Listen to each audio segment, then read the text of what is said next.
वासुदेवाय नारायणं नमस्कृत्य नरं चैव नरोत्तमं देवीं सरस्वतीं व्यासं ततो जयमुदीरये। हे कृष्णा करुणा सिंधु दीनबंधु जगत्पते गोपेश गोपिका कांत राधा कांत नमोस्तुते। तप्त कांचन गौरांगी राधे वृंदावनेश्वरी वृषभानुसुते देवी प्रणमामि हरिप्रिये। वाञ्छाकल्पतरुभ्यश्च कृपासिन्धुभ्य एव च पतितानां पावनेभ्यो वैष्णवेभ्यो नमो नमः। जय श्री कृष्ण चैतन्य प्रभु नित्यानंद श्री अद्वैत गदाधर श्रीवासदि गौरभक्तवृंद। हरे कृष्णा कृष्ण कृष्ण हरे हरे हरे राम राम राम हरे हरे। हरे कृष्णा। எல்லா பக்தர்களுக்கும் பணிவான வணக்கம். So English also Mataji?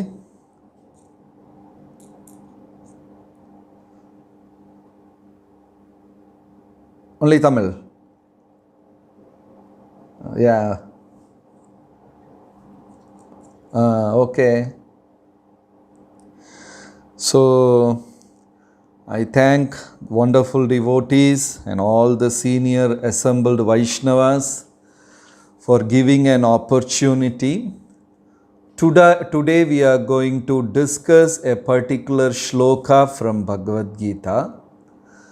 பகவத்கீதையில் 2 முறை பேசப்பட்ட ஒரு ஸ்லோகத்தை பற்றி இப்பொழுது நாம் பேசவிருக்கிறோம். The shloka is repeated twice in Bhagavad Gita and once in Bhagavatam. So that means the shloka has been spoken 3 times in Vedic scriptures.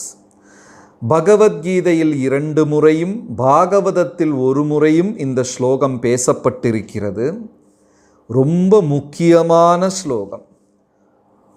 புராணங்களில் ஏதாவது ஒரு விஷயம் 1 முறை சொன்னால் அது சத்தியம், 3 முறை சொன்னால் அது பரம சத்தியம். If something is spoken in scripture for once, it's a truth. If the same truth is repeated again and again, it is called absolute truth. There is a small difference between truth and absolute truth. சத்தியத்திற்கும் பரம சத்தியத்திற்கும் ஒரு சின்ன வேறுபாடு உண்டு. அந்த வித்தியாசம் என்னவென்று பார்த்தால், சத்தியம் அப்படிங்கிறது காலத்தினால் மாறக்கூடிய ஒன்று. பரமசத்தியம் அப்படிங்கிறது காலம் எவ்வளவு தாண்டினாலும் மாறாமல் நிலைத்திருக்கக்கூடிய ஒன்று. So there is a small difference between truth and absolute truth. Truth can change by time. Time will influence truth, whereas absolute truth will never change. எடுத்துக்காட்டுக்கு உதாரணமாக இப்போ என் தந்தையார் பெயர் கோபாலகிருஷ்ணன் அப்படின்னு வச்சுக்கோங்க. ஸோ அது உண்மை. என் தந்தையார் பெயர் கோபாலகிருஷ்ணன். ஆனால் என் தந்தையார் நிரந்தரமாக என் கூட இருப்பதில்லை. நான் நிரந்தரமாக அவர் கூட வாழுவதும் இல்லை. For example, if my father is Gopalakrishnan, which is a honest statement, it's true, but I don't permanently stay with my father. Neither he stays with me nor I stay with him. then death may appear and separate us. மரணம் வந்து எங்கள் இருவரை பிரிக்கக்கூடும். அவர் வேற ஜென்மம் எடுக்கலாம், நானும் வேற ஜென்மம் எடுக்கலாம். அடுத்த ஜென்மத்தில் எனக்கு வேற ஒருத்தர் தந்தையாக பிறக்கலாம். He may take another birth, I may take another birth, and I may get a new father in my next life. So when I say Gopalakrishnan is my father, that's true, but that is not permanent. திரு கோபாலகிருஷ்ணன் அவர்கள் என் தந்தையார் அப்படின்னு நான் சொன்னால் அது உண்மை, ஆனால் காலத்தினால் அழிந்து போகக்கூடிய ஒரு உண்மை. எவ்வளவு காலம் சென்றாலும் அழியாமல் இருக்கக்கூடிய உண்மையை பரமசத்தியம் என்று சொல்கிறோம். The truth which cannot be influenced by time is called absolute truth. And when I say Krishna is Supreme Lord, that is an absolute truth. It is not truth. It's beyond truth. It is absolute truth. கிருஷ்ணர் முழுமுதற் கடவுள் அப்படின்னு நான் சொன்னால் அது உண்மை மட்டுமே கிடையாது, அது பரமசத்தியம் கூட, காலத்தினால் அழியாத உண்மை. நான் எவ்வளவு ஜென்மம் எடுத்தாலும் கிருஷ்ணர் தான் முழுமுதற் கடவுள். So that statement is absolute truth. So when something is quoted in Vedas for once, it is a truth. When it is repeated again and again, it is absolute truth. வேதத்தில் ஏதாவது ஒரு விஷயம் ஒரு முறை சொல்லி இருந்தால் அது உண்மை, பலமுறை மறுபடியும் மறுபடியும் எடுத்து கூறினால் அது பரமசத்தியம், காலத்தினால் அழியாத சத்தியம். அதனால தான் யஜ்ஞஹோமாதிகள், யஜ்ஞஹோமம் பண்ணக்கூடிய, யாகம் பண்ணக்கூடிய பிராமணர்களை எல்லாம் பார்த்தீங்கன்னா ஓம் சாந்தி ஓம் சாந்தி சாந்திஹி அப்படின்னு 3 சாந்தி மந்திரம் சொல்வார்கள். All the priests when they perform sacrifice, fire sacrifice, yajna, they chant shanti 3 times. Om shanti shanti shantihi. ஏன் ஒரு சாந்தி பத்தாதா? எதுக்கு 3 சாந்தி சொல்லணும்? 3 முறை சொன்னால் காலத்தினால் அழியாத உண்மை, பரமசத்தியம். When that mantra is chanted for 3 times, then it becomes absolute. அதற்கு மாற்றமே நிகழாது. It won't change. அப்படி இனி ஒரு ஸ்லோகம், இனி ஒரு பதம்தான் என்னது? ஹரேர் நாம ஹரேர் நாம ஹரேர் நாமைவஹி கேவலம் கலௌ நாஸ்தியேவ நாஸ்தியேவ நாஸ்தியேவ கதிர் அன்யதா. இந்த ஸ்லோகத்தில் கூட நீங்கள் பார்த்தீங்கன்னா 3 முறை சொல்லியிருக்காங்க. ஹரேர் நாமைவஹி கேவலம் கலௌ நாஸ்தியேவ கதிர் அன்யதா அப்படின்னு ஒரு முறை சொல்லி முடித்திருக்கலாம். In this particular shloka also, the mantra is chanted 3 times. They could have finished by once. When anything is chanted, when any prayers or mantras are chanted thrice, then it is absolute truth. மும்முறை பேசப்பட்டால் அது பரமசத்தியம் வேதத்தில். அந்த மாதிரி ஒரு ஸ்லோகம்தான் இது. மன்மனா பவ மத்பக்தஹ மத்யாஜி மாம் நமஸ்குரு. இந்த ஸ்லோகம் பகவத்கீதையில் 2 முறையும் பாகவதத்தில் 1 முறையும் பேசப்பட்டிருக்கிறது. The shloka has been spoken twice in Bhagavad Gita and once in Bhagavatam. Why this shloka alone is repeated again and again? எதற்காக இந்த ஸ்லோகத்தை மட்டுமே எடுத்து கூறியிருக்கிறார்கள்? This is something very very important. ரொம்ப ரொம்ப முக்கியமான ஒரு விஷயம் அது. அப்போ இதில் கிருஷ்ணர் அர்ஜுனருக்கு சொல்கிறாரு, Arjuna, Krishna is teaching the sloka to Arjuna. Arjuna, மன்மனா பவ, எல்லா நேரமும் என்னையே நினைவு கூர்ந்து இருப்பாயாக, நினைத்திருப்பாயாக. மன்மனா பவ means always think of me. மத்பக்தஹ, என்னுடைய பக்தனாக மாறுவாயாக. become my devotee. Madhyaji, என்னை ஆராதனை செய்வாயாக, worship me. Mam namaskuru, pay obeisances to me, என்னை நமஸ்கரிப்பாயாக. So these 4 things are said in the shloka. Manmana bhava madbhaktaha madhyaji mam namaskuru. Always think of me, become my devotee, worship me and pay your obeisances unto me.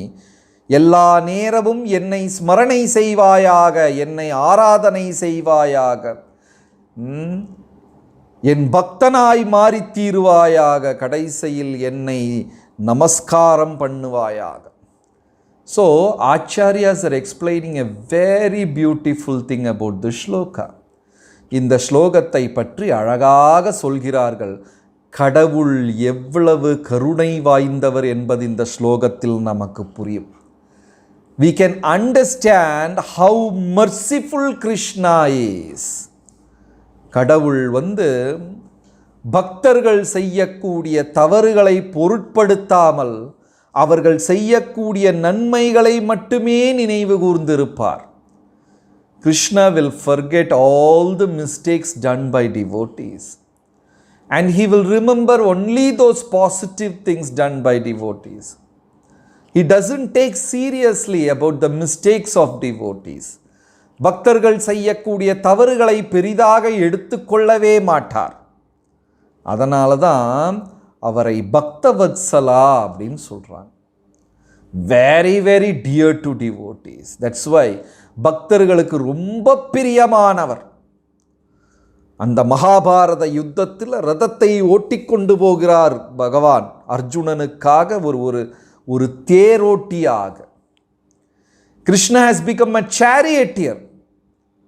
Look at this. The Lord, the Supreme Lord is serving his devotee. தன்னுடைய தூய பக்தர்களுக்காக சேவை செய்து கொண்டிருக்கிறார் பகவான். Once Lord Chaitanya was walking and he saw a man sitting on the side of the street and holding Bhagavad Gita upside down. ஒரு முறை ஸ்ரீ சைத்தன்ய மகாபிரபு பயணம் செய்து கொண்டிருந்தபோது கால்நடையாக ஒரு பக்தர் பகவத்கீதையை தலைகீழாக பிடித்து அழுது கொண்டிருந்ததை பார்த்தார். He was holding Bhagavad Gita upside down and crying. பகவத்கீதையை தலைகீழாக பிடித்து அழுது கொண்டிருந்தார். And the devotees with Lord Chaitanya also were thinking, what is this? Why is he holding the book upside down and crying?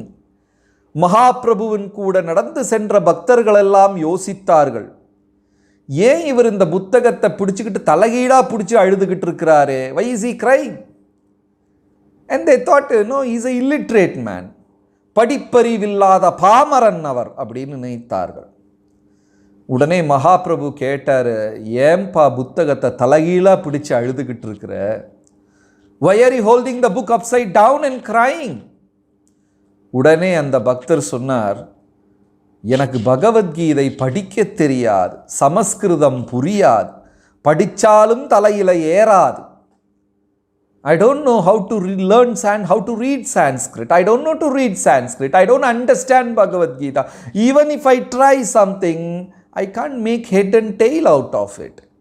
என்னால் புரிந்து கொள்ளவே முடியாது. Then Lord Chaitanya asked him, then why are you crying? உனக்கு புரியவே முடியலையே, அப்புறம் ஏன் அழுது கொண்டு இருக்கிறாய்? மகாபிரபு கேட்டார். And the devotee said, I saw the cover picture of Bhagavad Gita. பகவத்கீதையின் அட்டையில் இருக்கக்கூடிய அந்த படத்தை நான் பார்த்தேன். That Lord who is the master of 14 planetary system, even Yama and Surya are taking permission from him. That Lord is driving chariot like a servant for Arjuna. எனக்கு பகவத்கீதை படிக்க தெரியாது, ஆனால் அட்டையில் இருக்கக்கூடிய படத்தை பார்த்தேன். 14 உலகத்தையும் ஆட்டிப்படைக்கக்கூடிய பகவான் கிருஷ்ணர், யமனும் சூரியனும் பகவானுடைய அனுமதி இல்லாமல் உதிக்கவே மாட்டார்கள். அப்படிப்பட்ட எம்பெருமான், the Supreme Lord, தன்னுடைய பக்தனுக்காக தேரோட்டி செல்கிறாரே, தன் பக்தனுக்காக பணிவிடை செய்கிறாரே, he is serving his devotee. பகவானை சேவிப்பதை விட பக்தர்களை சேவிப்பதில் அழகு அதிகம். Krishna says, don't serve me, serve my devotee, that is even more glorious. என்னை சேவனம் செய்வதை விட என் பக்தர்களை சேவனம் செய்வதே மிகப்பெரிய அழகு அப்படின்னு பகவானே சொல்றார். So when I see this picture, I am not able to hold myself. I break down with tears. இந்த படத்தை பார்க்கும்போது எனக்கு என்னையே கட்டுப்படுத்த முடியவில்லை. கண்கள் குளமாகி கண்ணீர் கசிந்தது. Then Lord Chaitanya went and embraced that personality. அந்த பக்தரை சென்று மகாபிரபு அரவணைத்து கொண்டு சொன்னார், only you have understood Bhagavad Gita. பகவத்கீதையை உண்மையிலேயுமே புரிந்து கொண்டவர் நீ, வேற யாருமே கிடையாது அப்படின்னு சொல்றார். So it's a sweet relationship and Lord cares about his devotees more than anything else. பக்தர்களை புகழுவது, பக்தர்களை பாதுகாப்பது, பக்தர்களுக்கு தேவையான விஷயங்களை செய்து கொடுப்பது, இதற்கே முக்கியத்துவம் கொடுத்திருக்கிறார் பகவான். He spends all his time in maintaining and taking care of devotees. தன் பக்தர்களை பாதுகாத்து உபச்சாரம் செய்வதிலேயே அவர் சமயத்தை செலவிடுகிறார். Then Krishna told Arjuna, மன்மனா பவ மத் பக்தஹ மத்யாஜி மாம் நமஸ்குரு. Arjuna, surrender unto me. Arjuna, think of me, become my devotee, worship me and pay namaskara to me. நீ என்னையே நினைவு கூர்ந்து தியானம் செய்வாயாக, என் பக்தனாய் மாறித்தீர்வாயாக, என்னை ஆராதனை செய்வாயாக, என்னை வணங்குவாயாக. Then Arjuna said, Krishna, please don't get offended. I think it is very difficult to do that. நான் சொல்வதை மன்னித்து கொள்ள வேண்டும் கிருஷ்ணா அப்படின்னு அர்ஜுனர் பதில் சொல்கிறார். ஏன்னா நீங்கள் சொல்கிற விஷயம் அவ்வளோ எளிமையானது கிடையாது, அதில் நிறைய கஷ்டங்கள் இருக்குன்னு நினைக்கிறேன். Krishna asked, what's the problem? Why can't you practice this? இதை செய்வதற்கு உனக்கு என்ன கஷ்டம்? இதில் என்ன இடைஞ்சல் இருக்கிறது? என்ன செய்யணும்? கிருஷ்ணா said, மன்மனா பவ, எப்பொழுதுமே என்னை தியானம் செய்து கொண்டு, என்னை ஸ்மரணை செய்து கொண்டு, என் நினைவாகவே நீ வாழ வேண்டும். Always think of me, always meditate upon me. You lead your life thinking about me. Ma manusmara yuddhayacha. Even though you are fighting, think about me and you fight in the wage a war against Kauravas. 24 மணி நேரம் என்னையே நினைவு கூர்ந்து கொண்டு என்னையே ஸ்மரணம் செய். நீ யுத்தம் செய்தாலும் சரி, என்னை நினைத்து கொண்டு நீ யுத்தம் செய். Arjuna said, that's not possible. அது முடியாது. Krishna asked, why? I will tell you a story which happened in Vrindavan, Krishna. Krishna, விருந்தாவனத்தில் நடந்த ஒரு நிகழ்வை நான் சொல்லித் தருகிறேன். Krishna said, okay. A new gopi got married recently, maybe a couple of years, and she moved to Vrindavan. ஒரு கோபிகை புதிதாக திருமணமாகி விருந்தாவனத்திற்கு குடி வந்திருக்கிறார். The moment this gopi came, all the elderly gopis said, don't get out of the house at a particular time. ஒரு குறிப்பிட்ட நேரத்தில் நீ வீட்டை விட்டு வெளியேறக்கூடாது என்று இந்த கோபிகையை மற்ற கோபிகைகள் உபதேசித்தார்கள். Don't get out of the house. It's very dangerous. ரொம்ப பயானகமானது, நீ வீட்டை விட்டு வெளியேறாதே. கோபிகையும் கேட்டாங்க, என்ன விஷயம், ஏன் நான் வீட்டை விட்டு வெளியே வரக்கூடாது? Why I shouldn't come out? What's the matter?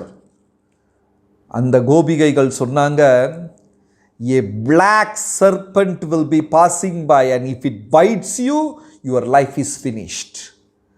ஒரு கருப்பு நிறத்தில் இருக்கக்கூடிய பாம்பு கடந்து செல்லும் அந்த நேரத்தில் அந்த சூன்யமாக மாறிவிடும். and the gopi got scared. பயந்துட்டாங்க. அந்த புதிதாக திருமணமான கோபிகை வீட்டை விட்டு வெளியே வரல. at a particular time she didn't come out, she was hiding. வீட்டில் ஒளித்திருந்தார்கள். அப்போ தெருவிலிருந்து அழகான புல்லாங்குழல் நாதம், very beautiful, mesmerizing, captivating, a flute note, beautiful melody the gopis could hear. கோபிகைகள் கேட்டார்கள். ரொம்ப அழகான புல்லாங்குழல் நாதத்தை கேட்டார்கள். The moment gopis heard the flute song, they all started behaving like mad people. கோபியர்கள் அந்த புல்லாங்குழல் நாதத்தை கேட்ட உடனே பைத்தியம் பிடிச்ச மாதிரி அவர்கள் பணி வேலைகள் செய்ய ஆரம்பித்தார். தவறு வேலைகள் செய்வது. They were doing all kinds of mistakes, and more the music is getting closer and closer. All the gopis dropped their jobs, whatever they are doing, and they ran to the street. எல்லா கோபிகைகளும் என்ன செய்தார்கள்? அந்த புல்லாங்குழல் நாதம் அதிகரித்து வரும்போது அவர்கள் செய்து கொண்டிருந்த வேலையெல்லாம் அப்படியே துறந்து விட்டு தெருவுக்கு ஓடினார்கள். and the new gopi is wondering. they told me not to get out and everybody is on the street now. என்னை வீட்டை விட்டு வெளியேறக்கூடாது அப்படின்னு சொல்லி அனைத்து கோபிகைகளும் இப்ப தெருவில் தானே இருக்கிறாங்க அப்படின்னு சொல்லி இந்த புதிதாய் திருமணமாய் வந்த கோபிகை என்ன செய்தார்? தன் குழந்தையை தூங்க வைத்து விட்டு தெருவுக்கு கதவுக்கு பின்னாடி போய் கதவில் இருந்த ஒரு துளை வழியாக தெருவில் பார்க்குறாங்க. The gopi put her baby to sleep and she was so curious, she wanted to know what it is. She went to the door and tried peeping through a hole. And what she saw there was a beautiful scene which she had never experienced in her entire life. தன் முழு வாழ்க்கையிலும் அனுபவிக்காத ஒரு நிகழ்ச்சியை அன்று அவர்கள் அனுபவித்தார்கள். The beautiful Krishna and Balaram like sun and moon. நிலாவையும் சூரியனை போல அழகுனால் திளங்கக்கூடிய ஜொலிக்கக்கூடிய Krishna and Balaram, they are running on the street. அவர்கள் தெருவில் ஓடுறாங்க. And there are 1000 cowherd boyfriends running behind Krishna and Balaram. 1000 கோபர்கள் கிருஷ்ணர் பலராமர் பின்னாடி ஓடுறாங்க. Some of them have got sticks, some of them got ropes, some of them got packets full of sweets. சிலவங்க கையில் கயிறு இருக்கு, சிலவங்க கையில் குச்சி இருக்கு, சிலவங்க ரொம்ப இனிமையான தின்பண்டங்களை எல்லாம் வச்சிட்டு இருக்காங்க. And behind them, like a milk river, 9 lakh pure white calves are running. அவர்களுக்கு பின்னாடி ஒரு பால் நதி போல் ஒழுகுவது போல 9 லட்சம் கண்ணுக்குட்டிகள் ஓடுது. And the gopas are doing somersault up in the sky. கோபர்கள் எல்லாம் பல்ட்டி அடிச்சு ரொம்ப சந்தோஷத்தில் சிரிச்சுக்கிட்டு ஓடுறாங்க. They are running and laughing.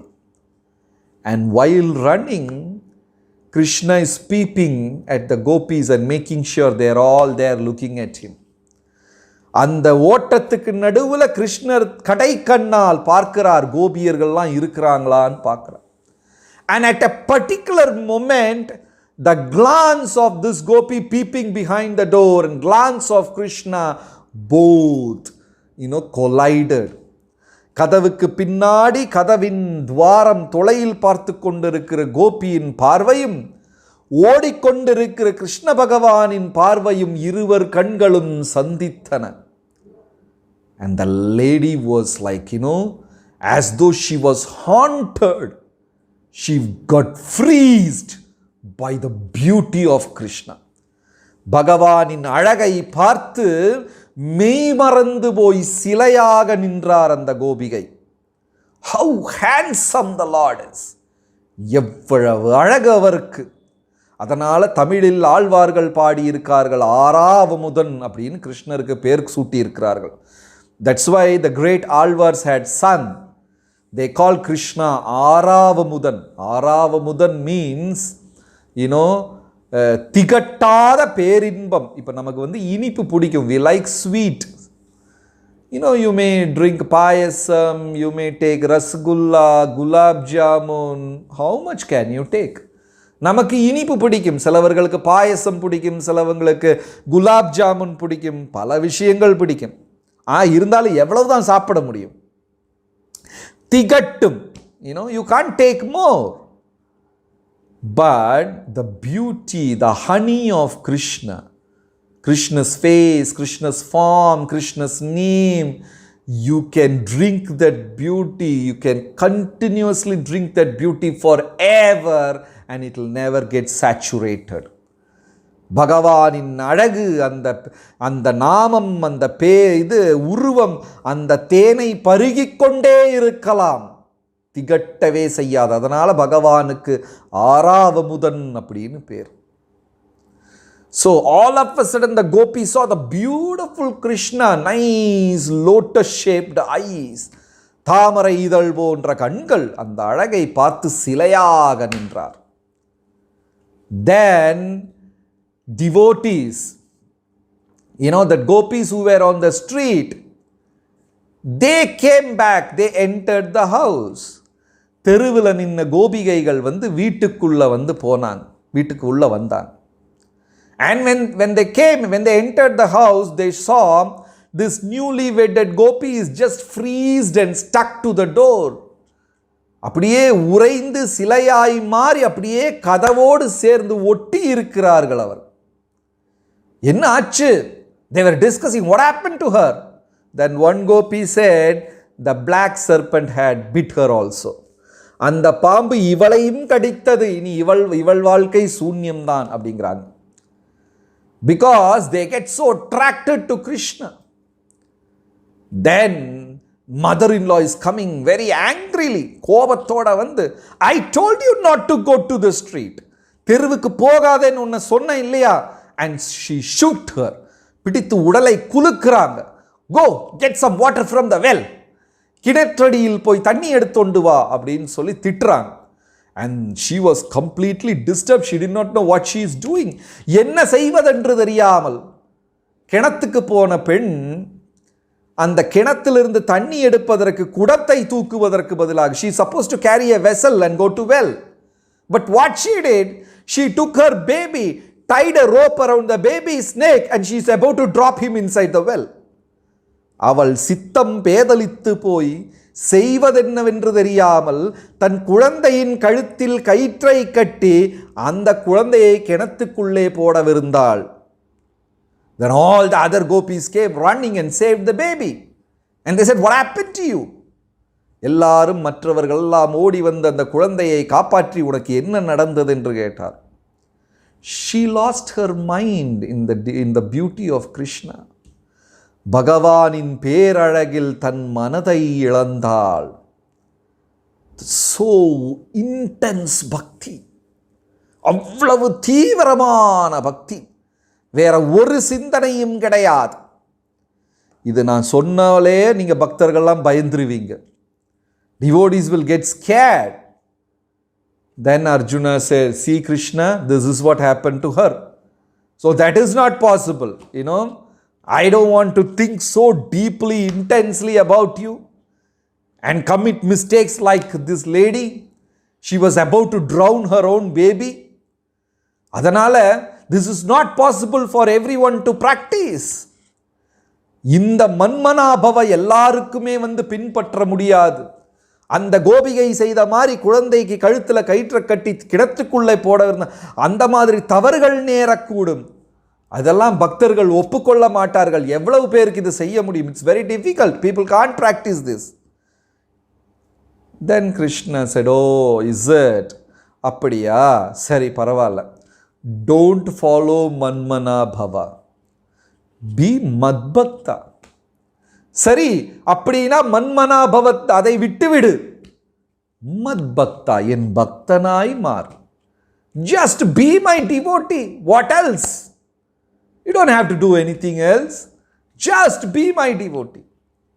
என்னுடைய பக்தனானால் மட்டும் போதும். Then Arjuna asked, so what should I do to become your devotee?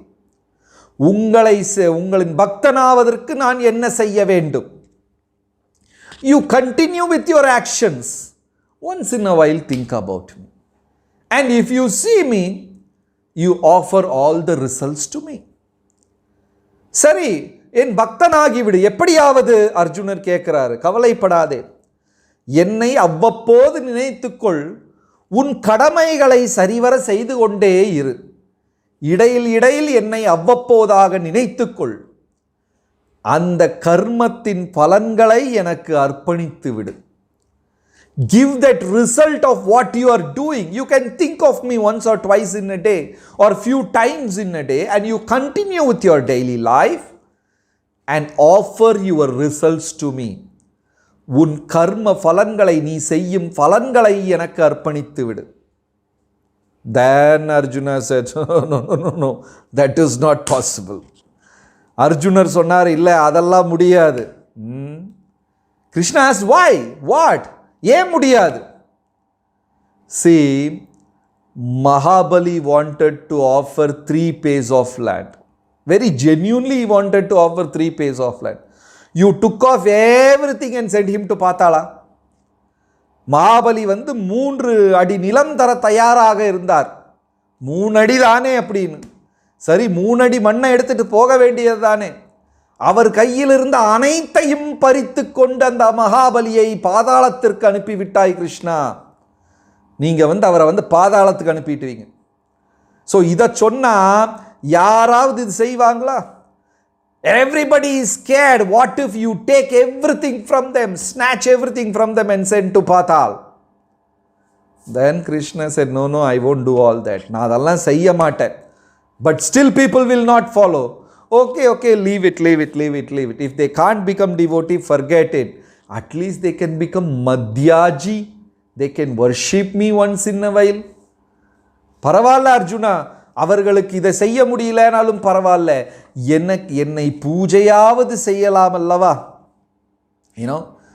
Just some kind of worship they can worship me once in a while. என்னை பூஜை செய்யலாம் அல்லவா? Then Arjuna thought for a while and said, Krishna, that I suspect that whether I can do that, whether people can do that. எல்லாவருக்கும் அதை செய்ய முடியுமா என்று சந்தேகமாக இருக்கிறது. Then Krishna asked, why they can't do? The greatest worshippers in this world are Rukmani. Rukmani is the greatest worshipper of yours. உங்களை அதிகம் ஆராதனை செய்யக்கூடியவர் ருக்மணி. ஏன்னா காலையில் உங்களை உணர்த்தும் போதே அவர்கள் தீபாராதனை செய்து உங்கள் பாதங்களை கழுகி பாதங்களுக்கு பூக்களை அர்ப்பணித்து கொண்டு உங்கள் பாதங்களை தொட்டு வணங்கித்தான் அவர்கள் நாட்களை தொடங்குவார்கள். Rukmini will come to you and she will touch your feet, wash your feet, offer flowers in Arati. This is a routine for her. That's how she starts the day. And she was very sincerely worshipping you. அவர்கள் உங்களை உண்மையாகத்தான் ஆராதனை செய்து வந்தார்கள். But still what do?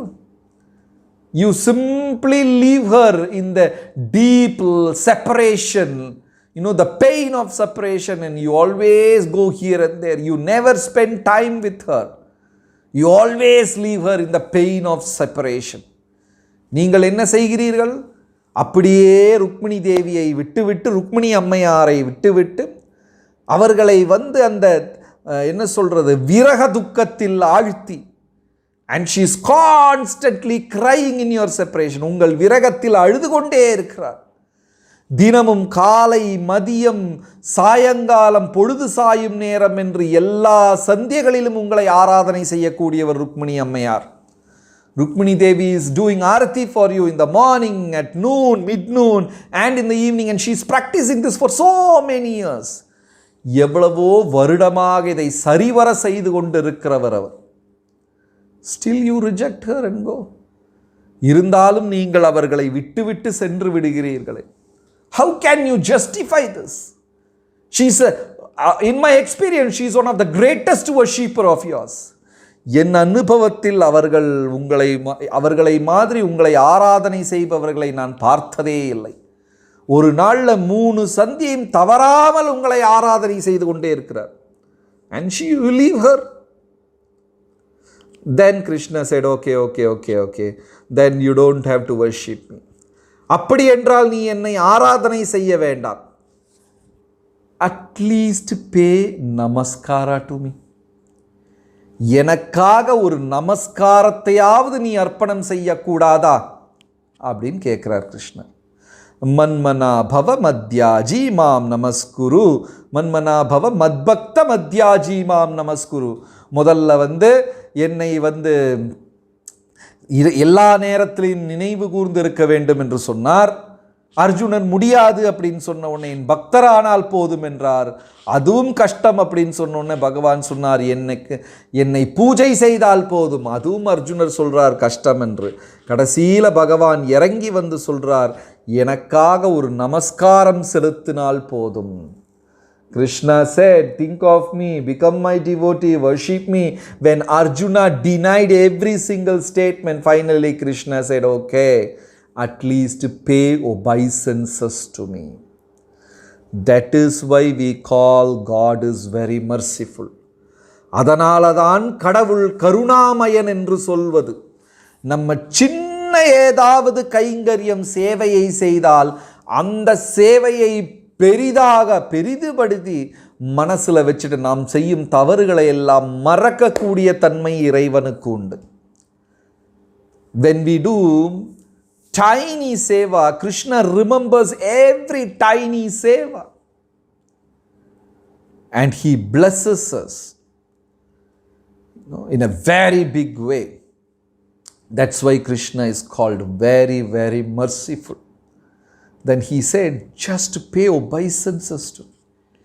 என்னை வணங்கினால் மட்டுமே போதும், உன்னை அனைத்து கர்மங்களிலிருந்தும் விடுபட செய்து உன்னை வைகுண்டத்துக்கு கொண்டு போகிறேன்.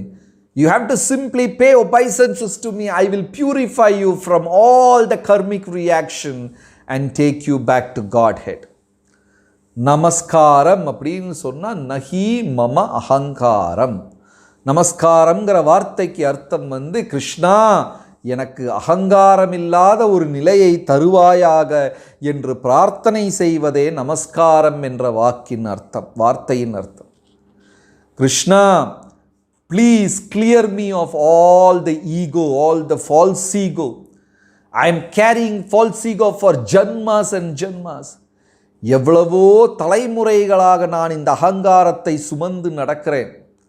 என்னை இதிலிருந்து தூய்மைப்படுத்த வேண்டும் அப்படின்னு சொல்லி மன்றாடி பிரார்த்தனை செய்வதே நமஸ்காரம் அப்படி.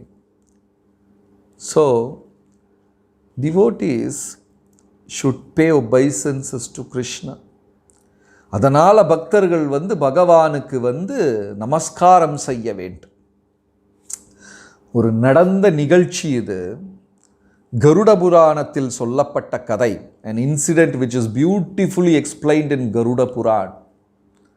There was a sultan, a Muslim ruler. ஒரு முஸ்லீம் குடும்பத்தில் இருந்த ஒரு அரசர், ஒரு சுல்தான் இருந்தார். And he used to eat meat and he used to grab other men's wife and he was doing all kinds of sin. அந்த மன்னர் அனைத்து தவறுகளையும் செய்து கொண்டே இருந்தார். அவர் புலால் உணவு சாப்பிடுவார், பசுமாடை சாப்பிடுவார், எல்லாம் செய்வார். He was doing all kinds of sins. எல்லா விதமான பாபங்களையும் செய்து கொண்டே இருந்தார் அவர். Then Yamaraj said, this man is going to suffer a lot in this life. இந்த இறந்து போனால் இந்த மனிதர் நிறைய துன்படப் போகிறார், கொடூரமான விஷயங்களை எல்லாம் இவர் நேரிடப் போகிறார். இவருக்கு அதெல்லாம் ஃபேஸ் பண்ணித்தான். Is going to face all the consequences in Dharmaloka, Yamadharma's loka. யமனின் அரசவையில் போய் இவருக்கு தண்டனை கிடைத்தேதான் ஆக வேண்டும். And one day he was passing from Delhi to Agra. டெல்லியிலிருந்து ஆக்ரா செல்கிறார் அவர். இந்த பாரதத்தில் இருக்கக்கூடிய ஊரின் பேர்கள் அதெல்லாம். அழகான ஊர்கள். Agra, the beautiful cities, he has to pass by Mathura, Vrindavan, the place where Krishna appeared and had childhood pastime. அவர் தில்லியிலிருந்து ஆக்ரா பயணம் செய்யும் போது மதுரா விருந்தாவனம் வழியாக அவர் பயணம் செய்கிறார். இந்த விருந்தாவனத்தில் தான் பகவான் பால்ய லீலைகள் எல்லாம் ஆடினது, மதுரையில் தான் அவர் அவதாரம் செய்தது. அந்த ஊர் வழியா போறார். போகும்போது குதிரை கால் தடுமாறி கீழே விழ இந்த மனிதரும் அங்க நிலத்தில் விழுந்து உருண்டார். So when he was passing Mathura, his horse tripped and fell down, and he also fell on the ground and he rolled. அந்த நேரத்தில் அவர் இறக்கவும் செய்தார், உயிர் துறந்தார், மாண்டார் அந்த மன்னன். At the very same moment he left his body, he passed away, he died. Then his soul was taken to Yamapuri, Yamaloka. அந்த ஆத்மாவை யமலோகத்திற்கு கொண்டு போனார்கள். Then assistants of Yamaraj said, this man has not done even one good thing in the entire life. தன்னுடைய முழுமையான வாழ்க்கையிலும் ஒரு நல்லதை கூட இந்த மனிதன் செய்ததே கிடையாது. Then Yamaraj said, okay, cook him in the oil. அந்த மாதிரி தண்டனைகள்லாம் அங்கே கிடைக்குமாம். 21 நரக அறைகள் இருக்கிறது. சூஜி முகம், மந்ததா மிஸ்ரம், ததைவம், கும்பி பாக்கம், அப்படி எல்லாம் சொல்லி there are many branches of hell. If somebody is a banker collecting interest from poor innocent people, he will be taken to a stitching machine and they will sew him up. ரொம்ப எளிமையான சாது மனிதர்கள் கையிலிருந்து வட்டி வசூல் பண்ணக்கூடிய ஒரு பணம் காரியதர்சி, அந்த மாதிரி வேலை செய்யக்கூடிய ஒரு மனிதரானால் அவரை சூச்சி முகம் அப்படிங்கிற நரகத்தில் கொண்டு போய் தையல் மிஷினில் வச்சு தச்சிருவாங்க. And if somebody is eating meat, they will be thrown in dark room. யாராவது புலால் உணவு சாப்பிட்றாங்களோ அவங்கள இருட்டறையில் வீசிடுவாங்க. And there will be vultures and jackals and fox and wolves. They will come and tear his body and start eating. அந்த இருட்டு அறையில் பலவிதமான உயிரினங்கள் வந்து அந்த மனிதரை கொன்று தின்ன ஆரம்பிக்கும். All kinds of things happen in Naraka. நரகத்தில் பல நிகழ்வுகள் நடக்கிறது. And they took this man and they were trying to cook him in the oil. எண்ணெயில் போட்டு பொரிப்பதற்காக அவர்கள் முயற்சி செய்கிறார்கள்.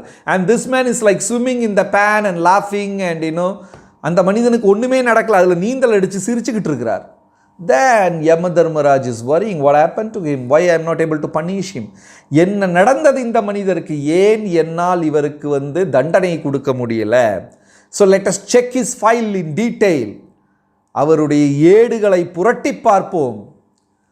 Then they realized this man paid one namaskara in Vrindavan. அப்புறம்தான் அவங்களுக்கு புரிந்தது, இந்த மன்னன் ஒரு நமஸ்காரம் செலுத்தி இருக்கிறார் விருந்தாவனத்தில். எப்போ நமஸ்காரம் பண்ணார்? When did he paid obeisances? He never paid obeisances consciously. உணர்வு பூர்வமாக அவர் நமஸ்காரம் செய்யவே கிடையாது. When his horse tripped and he fell down, he rolled on the dust of Vrindavan. அவர் குதிரையின் கால் தடுமாறி விழுந்தபோது அவர் விருந்தாவன மண்ணில் கிடந்து உருண்டார். அதை பகவான் நமஸ்காரமாக ஏற்றுக்கொண்டார். Krishna accepted that as an obeisance and delivered him from all the sins and sent back to Vaikunta. அவன் செய்த அனைத்து பாவத்திலிருந்தும் அவனை விடுவித்து வைகுண்டத்திற்கு திரும்ப அனுப்பினார்கள் பகவான். That's why Krishna says, Mam Namaskuru. At least pay your obeisances unto me. என்னை வணங்கினால் மட்டும் போதும். That's why we call Lord is very merciful. பகவான் கருணாமயன் என்று சொல்வது. First he said, remember, think of me. என்னை தியானம் செய்வாயாக. Arjuna said, no, முடியாதுன்னார். Okay. Then become my devotee and பக்தனாக மாறு. Arjuna said, no, முடியாது. Okay, at least worship me. Then Arjuna said, no, it's not at all possible. அதுவும் முடியாது. Then Krishna said, just pay obeisances to me. I will deliver you from all the sins. நீ செய்த அனைத்து பாவத்திலிருந்தும் உன்னை நான் விடுவிப்பேன். என்னை வணங்கினால் மட்டுமே போதும். So Lord has brought down the rules to such a lower extent. நியமம் சட்டத்தை எல்லாம் ரொம்ப கீழே கொண்டு வந்துட்டார் பகவான். Very merciful. So we request you devotees to sincerely chant Krishna's name every day. தினமும் பகவானுடைய நாமத்தை உண்மையாக நீங்கள் ஜெபம் செய்யுங்கள். And Upanishad says Krishna is just a call away. உபனிஷத்தில் சொல்லப்பட்டிருக்கிறது, இறைவன் கூப்பிடும் தொலைவில் இருக்கிறார். when you sincerely with full attention when you say Krishna, Krishna listens. மிகுந்த தியானத்தோடு நேர்த்தியோடு நிதானமாக உண்மையாக கிருஷ்ணா அப்படின்னு ஜபம் செய்தால் கிருஷ்ணர் கேட்கிறார். He is more eager to receive you than your own self. நாம் இறைவனடி திரும்ப போவது காண்பிக்கும் ஆவலை விட நம்மளை ஏற்றுக்கொள்ளும் ஆசை அவருக்கு அதிகமாகவே இருக்கிறது. He is simply waiting for us to get back. திரும்பி போவதற்காக மட்டுமே அவர் காத்து கொண்டிருக்கிறார். And in this Kali Yuga, with full of calamities, pain and problem, கலியுகம் வேதனையினால் துக்கத்தினால் நிறைந்தது. In this, the one and the only medicine is Krishna's holy name. ஒரே ஒரு மருந்து தான் இந்த கலிகாலத்தில் மனிதரை காப்பாற்றுவதற்காக உள்ளது. அது இறைவனின் திருநாமம். And nothing else. வேற ஒண்ணுமே நம்மளை காப்பாத்தாது, ஒண்ணுமே காப்பாத்தாது. In Kerala, last week there was a father from a church. போன வாரம் கேரளாவில் நடந்த ஒரு நிகழ்ச்சி, ஒரு பள்ளியில் பாதிரியார், he declared, you attend my prayer, nothing will happen to you and you will be protected from corona. He made a whole advertisement in paper, news, TV channel. இந்த பள்ளி பாதிரியார் ஒரு விளம்பரம் செய்தார், என்னுடைய பிரார்த்தனை கூட்டங்களை நீங்கள் எல்லாம் சேர்ந்தடையுங்கள், உங்களுக்கு கொரோனா பாதிக்காது, நோய் நொடிகள் வராது. And he was charging fees for the prayer meeting. அந்த பிரார்த்தனை கூட்டத்துக்காக அவர் பணம் வசூலித்தார். Very surprising thing happened. 3 days back that father was proved corona positive and he left his body. He died. 3 தினங்களுக்கு முன்னாடி அந்த பாதிரியாருக்கு கொரோனா பாதித்து அவர் உயிர் துறந்தார். It is all Krishna's Purana says, simply by winking the eyes Krishna will change everything in this creation. தன் கண்ணின் இமைகளை அசைத்து கொண்டே உலகத்தின் அனைத்தையும் மாட்டி படைக்கக்கூடிய வள்ளலுடையவர் பகவான். And if we please Krishna, everything will become perfect in our life. அந்த பகவானை நாம் பிரீதிப்படுத்தி விட்டால், திருப்திப்படுத்தி விட்டால், நம் வாழ்க்கையில் அனைத்துமே சீராகவும் செம்மையாகவும் நடக்கும். There is no doubt about it. Krishna says, Ma Suchaha, I will protect you, do not fear. பயப்படாதே, எந்த சூழ்நிலையிலும் நான் உன்னை காப்பாற்றுவேன் அப்படின்னு சொல்றார். That's why Lord is very merciful. Even though we are not qualified, Lord is very mercifully He protecting us. அதனால தான் கடவுளை கருணாமயன் என்று சொல்வது. நமக்கு கடவுளை சரணடையக்கூடிய யோகியதை இல்லாவிட்டாலும் பகவான் நம்மளை காப்பாற்றிக் கொண்டே இருக்கிறார். Krishna is protecting us day in and out. So dear devotees, please take this message very seriously and chant Krishna's name every day without fail. அதனால் இந்த செய்தியை மிக முக்கியமாக எடுத்துக்கொண்டு தினமும் தவறாமல் ஹரே கிருஷ்ண மகாமந்திரத்தை ஜெபிக்குமாறு நான் பணிவன்புடன் கேட்டுக்கொள்கிறேன். Thank you so much. Hare Krishna.